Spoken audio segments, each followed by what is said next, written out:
Social media പോസ്റ്റിന് പിന്നാലെ വൻ ട്രോളിന് ഇരയായിരിക്കുകയാണ് യുവ ഓപ്പണറും ഏകദിന ടെസ്റ്റ് ക്യാപ്റ്റനുമായ ശുഭ്മാൻ ഗിൽ. ഈ ലോകകപ്പിൽ ഇന്ത്യക്ക് വേണ്ടി കളിക്കാതിരുന്നതിന് നന്ദിയെന്നായിരുന്നു മുൻ T20 ക്യാപ്റ്റൻ കൂടിയായ അദ്ദേഹത്തെ പലരും പരിഹസിച്ചത്. മോശം സ്ട്രൈക്ക് റേറ്റിന്റെയും തുടർച്ചയായ ചെറിയ സ്കോറുകളുടെയും പേരിലാണ് ലോകകപ്പ് സ്ക്വാഡിൽ നിന്നും ഗിൽ തഴയപ്പെട്ടത്.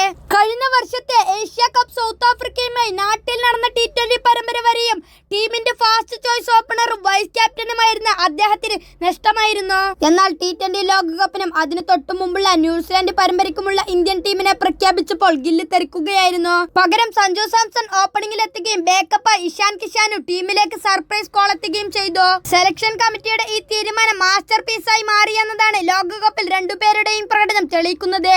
ന്യൂസിലൻഡിനെ തകർത്ത് ഇന്ത്യ വീണ്ടും ഒരു T20 ലോകകപ്പ് സ്വന്തമാക്കിയതിന് പിന്നാലെയാണ് ടീമിനെ അഭിനന്ദിച്ചുകൊണ്ട് സോഷ്യൽ മീഡിയയിൽ ശുഭ്മാൻ ഗിൽ പോസ്റ്റ് ഇട്ടത്. പക്ഷേ തനിക്ക് പകരം ഓപ്പണിംഗിൽ കളിച്ച് പ്ലെയർ ഓഫ് ദി ടൂർണമെന്റായി മാറിയ സഞ്ജു സാംസണിന്റെ പേര് പോലും പരാമർശിക്കാതെയായിരുന്നു ഗില്ലിന്റെ പോസ്റ്റ്. മുൻ നായകനും ഇതിഹാസ ബാറ്ററുമായ വിരാട് കോഹ്ലി പോലും ലോകകപ്പിന്റെ താരമായി തിരഞ്ഞെടുക്കപ്പെട്ട സഞ്ജുവിനെ പ്രത്യേകം അഭിനന്ദിച്ചുകൊണ്ടുള്ള പോസ്റ്റ് ഇട്ടിരുന്നു. പക്ഷേ ഗിൽ അതിനൊന്നും തയ്യാറായില്ല. സഞ്ജുവിനോടുള്ള ഗില്ലിന്റെ അസൂയ തന്നെയാണ് ഇതിന് പിന്നിലെന്ന കാര്യം കൂടി ഇതിനുണ്ട്.